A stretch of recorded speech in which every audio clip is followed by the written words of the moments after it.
Hello बच्चा party. तो आज हम लोग जेई एडवांस के जो कार्बोनिल कंपाउंड से रिलेटेड जो इंपॉर्टेंट पीवाईक्यूज है उसको आज हम लोग डिस्कस करेंगे, और जिससे कि आपका इस चैप्टर का बेटा रिवीजन होगा और उसको हम लोग कैसे इस चैप्टर के मैक्सिमम पोर्शंस को कवर कर सकते हैं, तो वो चीज हम लोग देखेंगे क्वेश्चंस के माध्यम से। तो मैंने आज कार्बोनिल कंपाउंड के जो डिफरेंट क्वेश्चंस हैं उसको मैंने लिया। ये देखिए, जैसे ये हमारा सबसे पहला क्वेश्चंस है।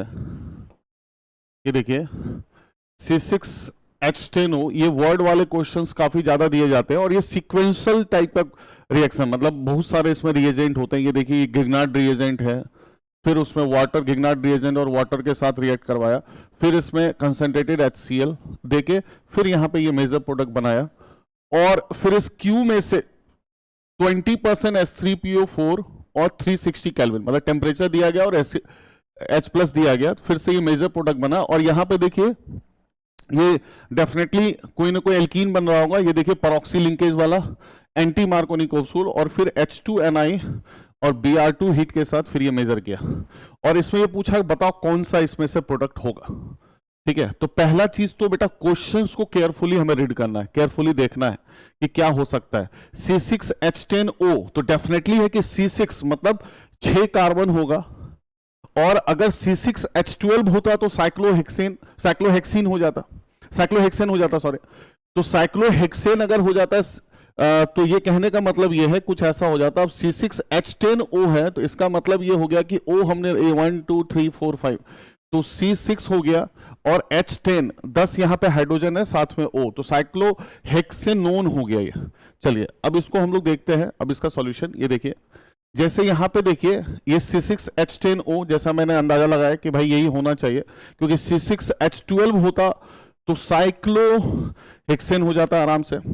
तो देखिए C6H10O है तो MeMgBr है, तो बेटा ये Me माइनस है और MgBr प्लस है, तो Me माइनस इस पे अटैक किया, देखिए न्यूक्लियोफिलिक एडिशन, और जैसे बेटा ये न्यूक्लियोफिलिक एडिशन हुआ तो ये O माइनस, यहाँ पे O माइनस बना और CH3 अटैच हो गया, और फिर ये वाटर से OH ले लिया। This would be the product. अब कंसंट्रेटेड HCl अगर आप दीजिएगा तो ये H+ क्या करेगा, O के लोन पेयर पे अटैक करेगा, और जैसे ही बेटा O के लोन पेयर पे अटैक किया तो ये CH3 और यहां पे ये कार्बोकैटायन बना लेगा और वाटर बन के बाहर निकल जाएगा, मतलब डिहाइड्रेशन हो गया।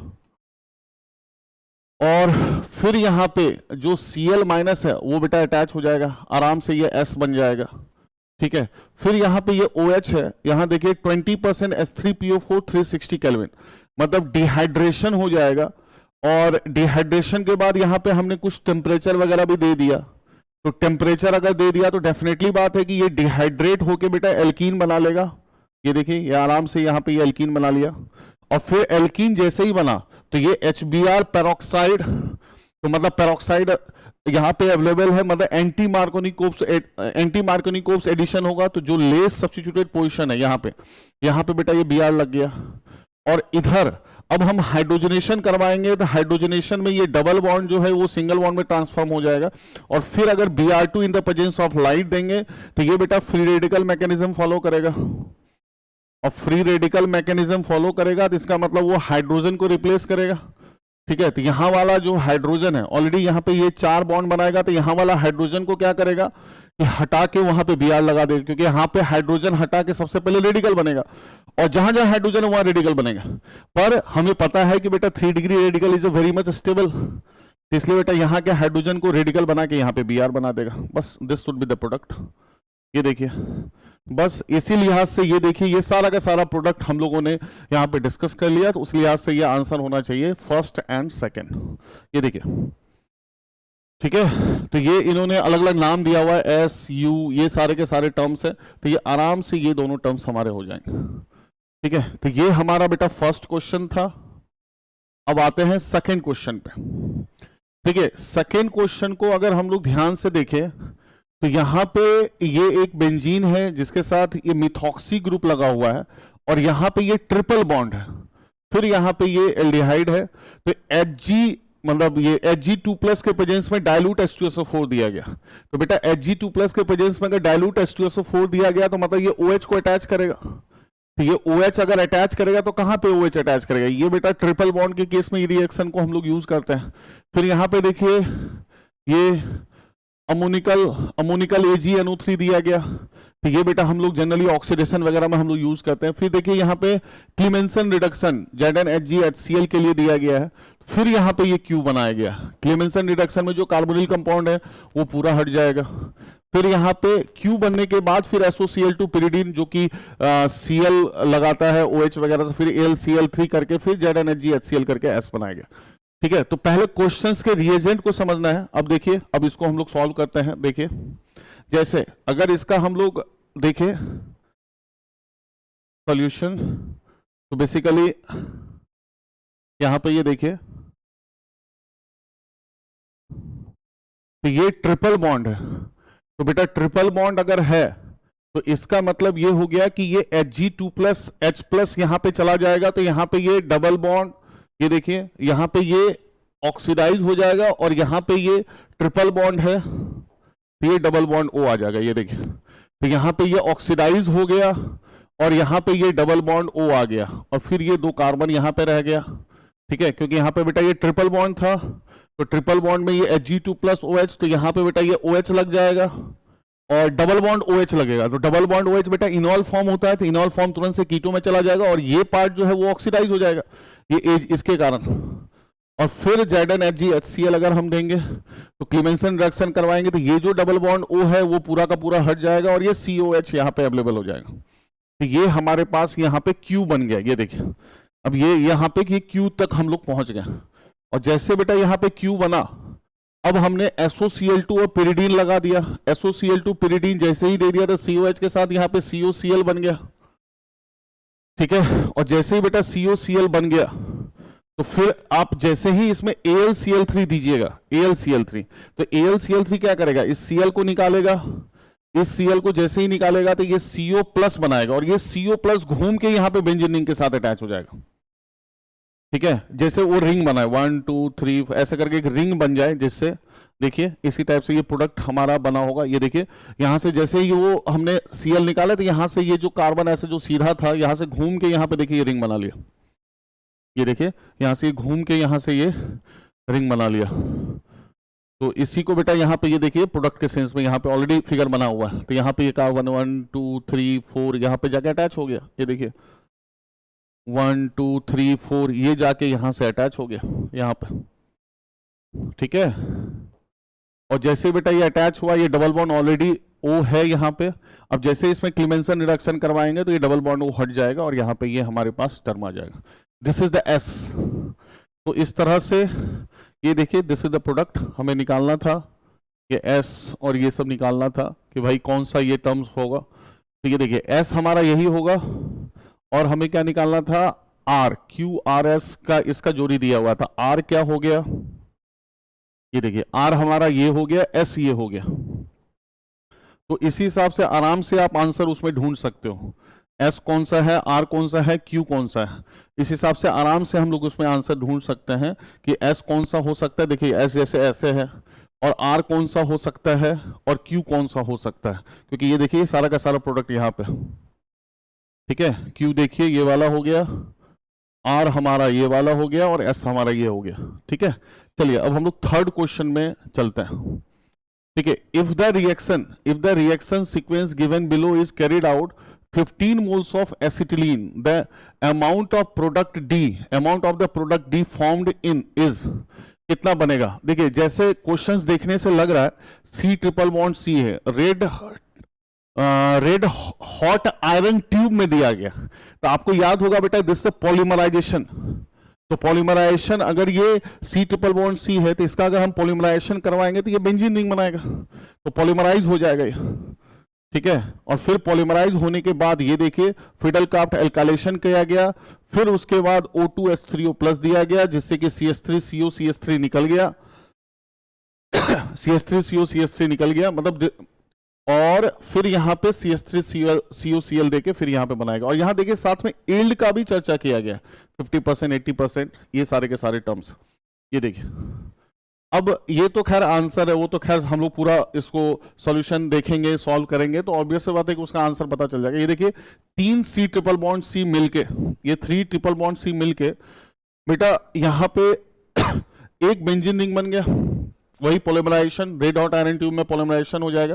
तो बेटा इसका 3 मोल, इसका 1 मोल दे रहा है, तो इसका 15 मोल, इसका कितना देगा, 5 मोल देगा। तो अब यहां पे ये देखिए, ये यहां पे लिखा हुआ है कि 3A यहां पे 80% ही है, तो बना इसका 5 मोल, 5 मोल का हमें 80% लेना पड़ेगा बेटा, ये 4 मोल हो जाएगा।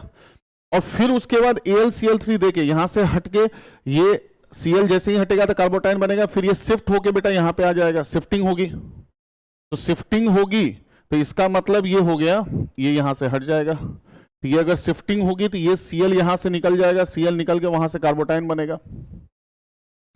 ठीक है, तो मतलब ये हो गया कि ये कार्बोटाइन बनेगा और ये Cl माइनस ये AlCl3 के साथ आ जाएगा, AlCl4 माइनस, मतलब ये हमारा प्रोडक्ट बना। और इसमें बोला है कि 50%, इसमें ये बोल रहा है कि ये 50% बनेगा, तो जितना है उतना ही ये बना, 5 गुने 0.8 और 50% बना 0.5, मतलब 4 का 4, तो ये हो गया 50% बना, 2 मोल बन गया। जैसे ये 2 मोल बन गया, ठीक है, ये देखिए जैसे ये 2 ऐसे ये बना, उसके बाद देखिए इसके बाद ये क्या किया, ये हमारा B बना, ये देखिए दिस इज द B। और जैसे ये बेटा B बना तो B के बाद फिर O2H3O प्लस दिया गया, उसके बाद C बना। तो ये आपको अगर ये देखिए B अगर हमारा ये बना, ये अगर B है तो इसमें अगर आप O2 अगर दीजिएगा तो ये डेफिनेटली बात है कुछ ऐसा बनाएगा जो एनसीईआरटी में भी आपको रिएक्शन है, OOH, और फिर उसमें आप H3O प्लस दे दीजिए। तो अगर फिर इसमें आप हाइड्रोलाइसिस अगर करवा दीजिएगा तो ये आपको फिनॉल बन जाएगा और CH3COCH3 बन जाएगा, और फिनॉल के साथ फिर CH3COCl pyridine वगैरह दे सकते हैं। देखिए चलिए हम लोग देखते हैं, ये 2 मोल बना, तो B के बाद, ठीक है, तो B के बाद देखिए ये C बन गया फिनॉल, यही चीज हमने बोला अभी, और CH3COCH3 अलग हो गया। तो C जो बना, तो ये देखिए B हमारा 2 मोल था और C जो है वो भी बेटा आपको 50% ही बन रहा है, ये C जो है ये 50%। तो C अगर बेटा 50% है, ये देखिए C जो बना वो 50% बना, तो 2 मोल से ये 50% अगेन क्या बन जाएगा, 1 मोल बन जाएगा। 2 का 50% बेटा 1 मोल है।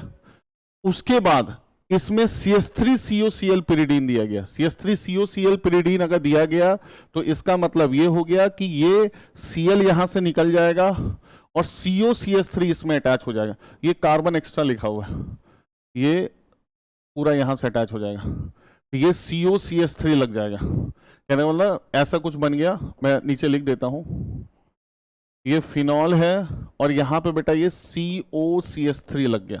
मतलब इसी को आप लिख सकते हो फॉर्मूला, 6 कार्बन इधर हो गया, 2 कार्बन ये, 8 कार्बन हो गया, और हाइड्रोजन 2 1 2 3 4 3 7 1 8, ठीक है, और ऑक्सीजन 2। देखिए यही फॉर्मूला आ गया डी का, ये हमारा डी बन गया। और इसी का हमें पूछ रहा है कि बताओ इसका मोलिकुलर फॉर्मूला क्या होगा। This is the molecular formula, इसका मोलर मास आपको जो भी निकालना है आप निकाल लीजिए, मोलर मास, ठीक है, क्योंकि 1 मोल बना तो बेटा 1 मोल में तो मोलर मास के इक्विवेलेंट ही ग्राम होगा ना, ठीक है। तो इसलिए बेटा यहाँ पे ये मैं ऐसे लाइन बना देता हूँ, ज़्यादा बेटर होगा, ठीक है। ये पूरा समझ लो एक लाइन, एक सिंगल बॉन्ड, इसलिए मैंने नीचे उसका लिख दिया, ये कार्बन नहीं होना चाहिए, ठीक है, वहाँ पे एक्स्ट्रा कार्बन था तो इसलिए मैंने उसको हटा दिया। This would be the product, ठीक है। तो ये हमारा आंसर होना चाहिए, ये देखिए, इसलिए यहाँ पे 136 लिखा हुआ। चलिए अब हम लोग बेटा नेक्स्ट क्वेश्चंस पे चलते हैं। ये देखिए, इन द रिएक्शन, एक रिएक्शन में given below the total number of atoms having sp2 hybridisation in the major product P is, क्या होगा। अब देखो ये जैसे हमारे पास क्वेश्चन है, इसमें O3ZnH2O दिया गया था, इसका मतलब ये हो गया कि हमने ओजोनोलाइसिस करवाया, और ओजोनोलाइसिस जैसे ही करवाया तो फिर उसके बाद बेटा यहाँ पे NH2OH दिया गया, ठीक है। तो अब ओजोनोलाइसिस होगा तो ये क्या होगा बेटा, ब्रेक हो जाएगा। ब्रेक हो जाएगा तो डबल बॉन्ड O बना लेगा, और डबल बॉन्ड O बना लेगा, फिर ये NH2OH में क्या होगा, डबल बॉन्ड NOH अटैच हो जाएगा। फिर हम लोग देखेंगे कितने स्पीसीज इसमें sp2 हाइब्रिडाइज्ड हो सकते हैं। चलिए देखते हैं, इसको सॉल्व करते हैं। ये देखिए, तो पहला काम क्या करेंगे, first of all reductive ozonolysis gives the corresponding ketones and then it is react with the hydroxyl amine gives the oximes in which the lone pair of oxygen participated with the resonance, so all the oxygen are also sp2 hybridized। तो सारे के सारे oxygen जो है वो बेटा resonance में involve हो रहे हैं, तो इसलिए ऑक्सीजन को भी बेटा sp2 हाइब्रिडाइज्ड लेंगे, इसलिए इस चीज को हमें ध्यान देना है। तो ये देखिए, ये हमने ओजोनोलाइसिस करवा दिया, तो ये बेटा यहां से ब्रेक हो गया तो double bond O, double bond O, ये double bond O, double bond O। अब क्या है, अब इसको NH2OH के साथ एक्सेस में है, रिएक्ट करवा दिया तो double bond NOH, double bond NOH, double bond NOH, double bond NOH। ठीक है, अब ये ऑक्सीजन, इसी चीज की चर्चा हो रही थी, तो ये अब बेटा यहाँ पे रेजोनेंस कर सकता है, ये रेजोनेंस कर सकता है।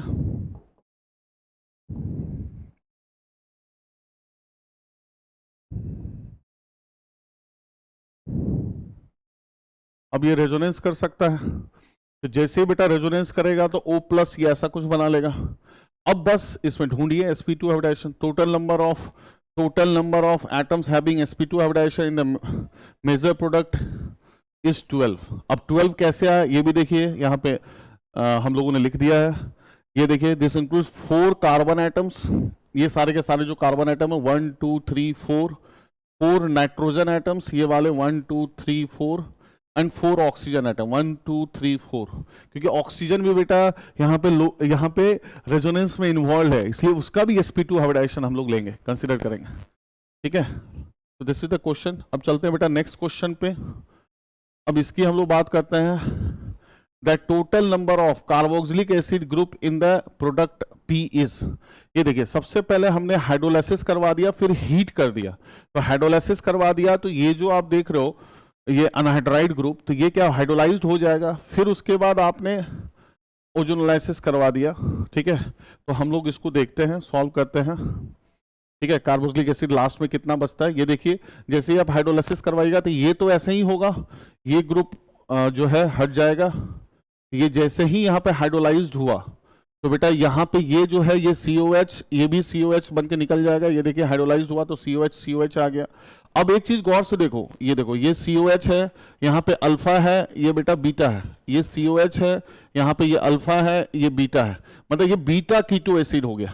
और बीटा कीटो एसिड बेटा आसानी से जो है उसका हीटिंग पॉसिबल है, तो आराम से हीट करेंगे भाई, निकल जाएगा ये, और क्या, एसिड ग्रुप निकल जाएगा। दो CO, देखो यहाँ से एसिड ग्रुप निकल गया, बाहर से निकल गया, 2 CO2 निकल गया, क्योंकि बीटा कीटो एसिड था। अब आपने O3 H2O2 दिया, ओजोनोलाइसिस करवाया, तो ओजोनोलाइसिस करवाया तो this is the oxidative ozonolysis, ये डबल बॉन्ड को तोड़ देगा, डबल बॉन्ड को तोड़ देगा। तो बेटा यहाँ पे देखिए, यहाँ पे हाइड्रोजन ऑलरेडी है, तो ऑक्सीडेटिव ओजोनोलाइसिस में डबल बॉन्ड टूटने के बाद तो डबल बॉन्ड O लगता ही लगता है, साथ साथ जो हाइड्रोजन है उसके बदला भी बेटा OH लग जाएगा। तो जैसे इसको तोड़ दीजिए तो यहाँ पे देखिए, ये कार्बन, यहाँ पे ये कार्बन, यहाँ पे अब आ जाएगा COH, ये कार्बन, और यहाँ पे ये देखिए कार्बन के साथ यहाँ पे COH मतलब एसिड लग जाएगा। ये देखिए यहाँ पे COH, तो 1 2 3 इतना ही होना चाहिए, 1 2 3 3 कार्बन, 1 2 3 कार्बन, उसके साथ अपना डबल बॉन्ड O और OH दोनों ग्रुप अटैच हो जाएगा। तो फाइनली अगर देखा जाए तो यहाँ पे कितने एसिड ग्रुप है बेटा, फाइनली अगर देखा जाए तो यहाँ पे 2 एसिड ग्रुप। ठीक है, तो इसलिए आंसर शुड बी 2। ठीक है, चलिए अब चलते हैं बेटा नेक्स्ट क्वेश्चन पे। ये देखिए, अब देखिए ये क्वेश्चन आया था कार्बोनिल कंपाउंड में, ये काफी अच्छा क्वेश्चन है। वैसे तो सारे ही एडवांस में पूछे हुए क्वेश्चंस हैं, तो इसलिए हम लोगों ने कोशिश की कि ऐसे क्वेश्चंस को कंसीडर किया जाए जिससे कि हर एक पोर्शन आपका रिवाइज हो, हर एक पोर्शन जो आपका रिवीजन हो, इसलिए हम लोगों ने ऐसे क्वेश्चंस को कंसीडर किया है। देखिए, इसमें क्या है कि Br2 aqueous NaOH, ठीक है, और इसमें Br2 CH3COH, मतलब एक में मैंने एसिड, एक में बेस, ये वाला क्वेश्चन कंसीडर किया जो IIT ने ऑलरेडी पूछ रखा है। तो ये बेस है Br2 aqueous NaOH, ये Br2 CH3COH। ठीक है, अब इसमें पूछ रहा है कि बताओ कौन सा इसमें से प्रोडक्ट होगा, कौन सा क्या होगा, नहीं होगा। ठीक है, वो तो ऑप्शन ऑलरेडी पता चल जाएगा। अब इसके आंसर पे चलता है।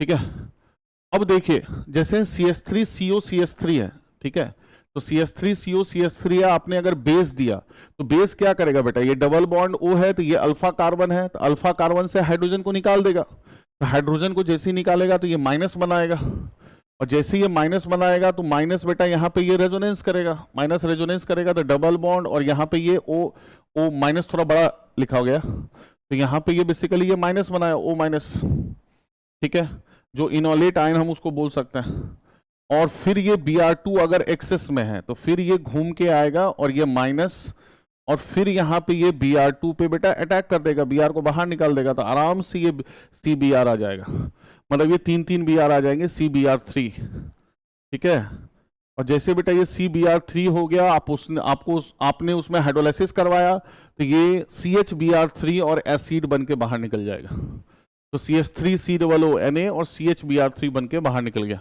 और यही अगर हम एसिडिक मीडियम में करेंगे तो भाई H+ सबसे पहले यहाँ पे अटैक कर देगा, तो जैसे ही OH+ अटैक किया तो OH+ बना लिया, ठीक है, और जैसे ही OH+ बना लिया तो फिर ये इनोलेटेड फॉर्म में जाने की पॉसिबिलिटी है, डबल बॉन्ड OH, और जैसे ये डबल बॉन्ड OH यहाँ पे आ गया, डबल बॉन्ड OH, तो फिर से ये क्या करेगा, फिर से यहाँ पे माइनस, और फिर यहाँ पे ये Br को जाके यहाँ पे अटैक करवा सकता है, और CH2Br अटैच हो गया, CH2Br यहाँ पे अटैच हो गया, तो देखिए यहाँ पे Br लग गया और यहाँ पे बेसिकली हाइड्रोलाइज्ड होके फिर वो एसिड और CHBr3 में बेसिकली टूट गया, ठीक है।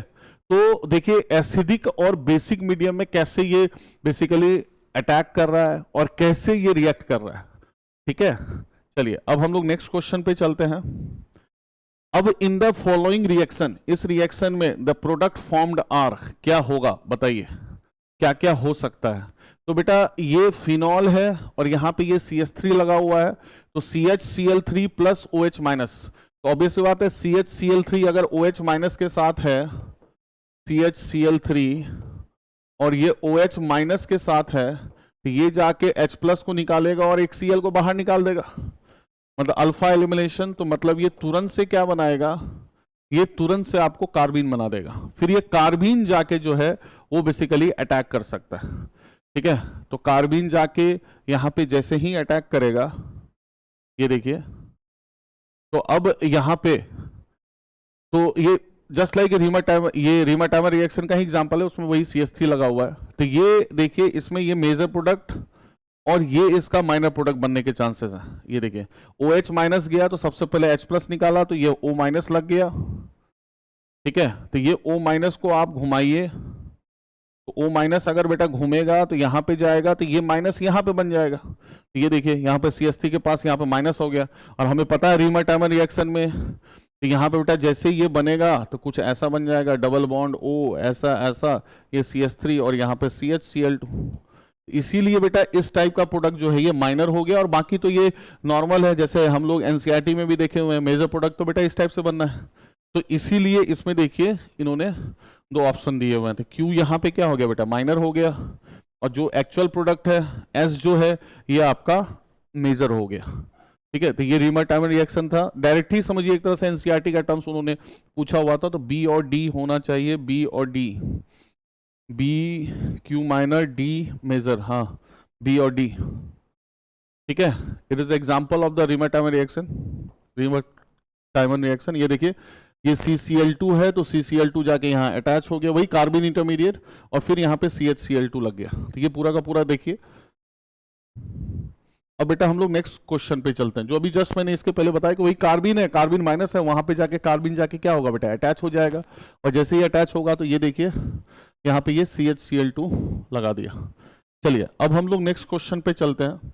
देखिए ये गिगनार्ड रिएजेंट से रिलेटेड हमारे पास क्वेश्चंस हैं, जो कि एक न्यूक्लियोफिलिक एडिशन रिएक्शन कर सकता है और Cl पे भी अटैक कर सकता है, मतलब दोनों की पॉसिबिलिटी है। तो इस चीज को हमें ध्यान में लेके चलना है कि कहां पे हम पहले अटैक करवाएंगे, कैसे करवाएंगे, किस तरह करवाएंगे।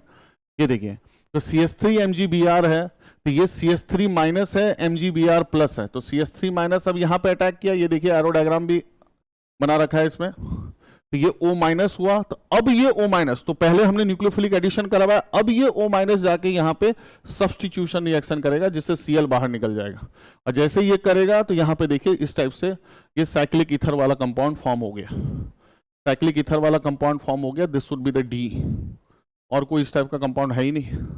ठीक है, तो इस टाइप से क्वेश्चंस अगर दे तो हमें इस चीज को ध्यान रखना है कि पहले न्यूक्लियोफिलिक एडिशन रिएक्शन करवाना है, फिर जैसे ही न्यूक्लियोफिलिक एडिशन रिएक्शन होगा फिर इसको खींच के Cl को बाहर निकलवाना। ठीक है, इस हिसाब से ये प्रोडक्ट यहाँ पे D हो जाएगा। चलिए अब हम लोग नेक्स्ट क्वेश्चन पे चलते हैं। The major product of the following reaction, the major product of the following reactions is, क्या होगा major product of the following reaction? ये देखिए ये हमारे पास यहाँ पे बेस है, फिर इसमें H प्लस और हीट दिया गया, तो बेटा बेस सबसे पहले क्या करेगा, बेस सबसे पहले जो कार्बोनिल कंपाउंड है उसके बगल में जो H प्लस है अल्फा कार्बन, उसको निकाल के बेटा माइनस बनाएगा, फिर वो माइनस यहाँ पे, अब देखिए दो कार्बोनिल कंपाउंड, फिर वो माइनस जाके फिर दूसरे कार्बोनिल कंपाउंड पे जाके अटैक करके साइक्लिक जैसा कंपाउंड कुछ बनाएगा। अब उसी में से आपको चेक करना पड़ेगा कौन सा, मतलब मेजर थीम यही है ना, एल्डोल जैसा कुछ। ठीक है, तो ये देखिए OH माइनस है, तो OH माइनस ने यहाँ पे क्या किया बेटा, सबसे पहले यहाँ पे माइनस बनाया, फिर ये माइनस क्या हुआ, यहाँ पे जाके बेटा न्यूक्लियोफिलिक एडिशन कर लिया, और जैसे ये न्यूक्लियोफिलिक एडिशन किया, ये माइनस है तो देखिए कुछ इस टाइप से ये O माइनस बन गया, और यहाँ पे ये एक्स्ट्रा CH3 है तो एक्स्ट्रा CH3 आ गया और यहाँ पे अटैचमेंट हो गया, फिर यहाँ पे H प्लस जैसे ही दिया ये बेटा OH आ गया, यहाँ पे CH3 और डबल बॉन्ड O आ गया। ठीक, फिर यहाँ पे OH माइनस और हीट, मतलब आप क्या करेंगे यहाँ पे डिहाइड्रेशन करवाइएगा, और डिहाइड्रेशन करवाइएगा तो बेटा यहाँ पे डबल बॉन्ड आ जाएगा। तो इस टाइप से ये प्रोडक्ट बनना चाहिए जो हमारा ऑप्शन ए में है, देखिए बिल्कुल। तो ये एक तरह से आप समझो एल्डोल जैसा ही, साइक्लिक एल्डोल जैसा एग्जाम्पल हो गया, तो this would be the answer A आराम से। ठीक है, cross aldol, cross cyclic aldol जैसा बोल सकते हो। ठीक है, चलिए नेक्स्ट क्वेश्चन पे चलते हैं। अब देखिए इस केस में क्या किया गया, in the following reactions the product S is, S product क्या होना चाहिए, एस प्रोडक्ट क्या होना चाहिए, और एस प्रोडक्ट हम लोग कैसे देखेंगे। देखिए सबसे पहले आपको ओजोनोलाइसिस करवाया गया, रिडक्टिव ओजोनोलाइसिस, फिर अमोनिया के साथ, बेटा रिडक्टिव ओजोनोलाइसिस करवाएंगे तो कार्बोनिल कंपाउंड बनेगा, और कार्बोनिल कंपाउंड बनेगा फिर अमोनिया के साथ उसको अटैच करवा दो। ठीक है, तो ये हमारे पास क्वेश्चंस है। ये देखिए वो 5 रिंग है, उसी 5 रिंग को ऐसे नीचे के टर्म में लिखा गया। ठीक है, क्योंकि यहाँ देखिए आपको थोड़ा सा फिगर अलग, डबल सिंगल डबल, ठीक है, और नीचे से भी डबल सिंगल सिंगल डबल, तो यहाँ देखिए double single double, double single single double. ठीक है, तो वही सेम यहाँ पे ये फिगर है। अब इसमें जैसे ही ओजोनोलाइसिस करवाया गया तो सोचिए हमने इसको ब्रेक कर दिया। ठीक है, रिडक्टिव ओजोनोलाइसिस है, तो जैसे इसको ब्रेक किया तो बेटा डबल बॉन्ड O इस कार्बन के साथ लग गया, और डबल बॉन्ड O नीचे वाले कार्बन के साथ लग गया, दोनों जगह डबल बॉन्ड O लग गया। और जैसे ही इसमें अमोनिया अगर हमने दिया, तो अमोनिया अगर हमने दिया तो दोनों अमोनिया दिया तो अब क्या होगा बताइए, और जैसे ही अमोनिया दिया तो अमोनिया इसके साथ अटैच हो जाएगा, और जैसे ही अगर पॉसिबिलिटी है कहीं भी एरोमेटिसिटी प्रोड्यूस करने की तो बेटा एरोमेटिसिटी आराम से प्रोड्यूस हो सकता है, इसलिए ऑप्शन में यहाँ पे ये एरोमेटिक कंपाउंड में ये आराम से चला जाएगा। ठीक है, ये देखिए और कोई यहाँ पे पॉसिबिलिटी दिख ही नहीं रहा है, इसलिए आराम से वो क्या करेगा कि एरोमेटिक कंपाउंड में ट्रांसफॉर्म हो जाएगा, इसलिए जस्ट लाइक ए आंसर आपका ए हो जाएगा। ठीक है, क्योंकि ये जो मिथाइल है, मिथाइल का पोजीशन आपको चेंज नहीं करेगा, मिथाइल का पोजीशन चेंज नहीं होना चाहिए, इस चीज को बेटा ध्यान देना है। ठीक है, मिथाइल का पोजीशन जो है वो चेंज नहीं होना चाहिए, इस चीज को बेटा हमें ध्यान देना है। ठीक है, क्योंकि अमोनिया जो है पहले कार्बोनिल कंपाउंड पे अटैक करेगा, वही न्यूक्लियोफिलिक एडिशन करेगा। ठीक है, और फिर वो अमोनिया जो है दूसरे कार्बोनिल कंपाउंड पे अटैच करके फिर ये रिंग बना लेगा। ठीक है, तो ये ऐसे आप देख सकते हो, तो ये आपका डबल बॉन्ड, यहाँ पे CH3, यहाँ पे C डबल बॉन्ड NH2, ठीक है, और ये डबल बॉन्ड OH। ठीक है, और बेटा ये जो आपका डबल बॉन्ड है, ठीक है, तो ये डबल बॉन्ड एक देखिए, एक कार्बन, यहाँ पे एक कार्बन, और फिर उसके बाद N आ गया। अब ये लोन पेयर फिर से यहाँ पे जाके ये अटैक कर देगा, और जैसे ही फिर से जाके अटैक करेगा तो ये तो सिंगल बॉन्ड बनाएगा, तो यहाँ OH बनाएगा, और फिर उसको हीट करेंगे तो डिहाइड्रेशन आ जाएगा। तो फिर से यहाँ पे ऐसा कुछ बनेगा CH3, और यहाँ पे ये डबल बॉन्ड N, और यहाँ पे ये कार्बन, ये हमारा OH, और ये ऐसे अटैच हो गया। ठीक है, और फिर बेटा अगर हम डिहाइड्रेशन करवाएंगे, हीटिंग होगा, तो फिर हमारा ऐसा कुछ प्रोडक्ट बन जाएगा। ये देखिए, ये डबल बॉन्ड, फिर यहाँ पे ये आराम से डबल बॉन्ड में आ जाएगा, जो बेसिकली वैसे भी हीट ना भी करे, क्योंकि एरोमेटिसिटी बेसिकली आ रहा है, तो एरोमेटिसिटी आ रहा है तो आराम से ये ले लेगा, बहुत ज़्यादा उसको टेम्परेचर की जरूरत भी नहीं है, इसलिए एरोमेटिसिटी फिर से वो रीगेन कर लेगा। इस तरह से कुछ प्रोडक्ट होना चाहिए। ये देखिए, जो कि ए जैसा ही दिख रहा है कुछ। चलिए नेक्स्ट क्वेश्चन पे चलते हैं। ठीक है, तो अब देखिए, ये मैंने सारे के सारे PYQs लिए थे। ठीक है, और मैंने 10 PYQs लिए थे, जिससे कि आपका इस चैप्टर का बेटा रिवीजन हो जाए। ठीक है, थैंक यू।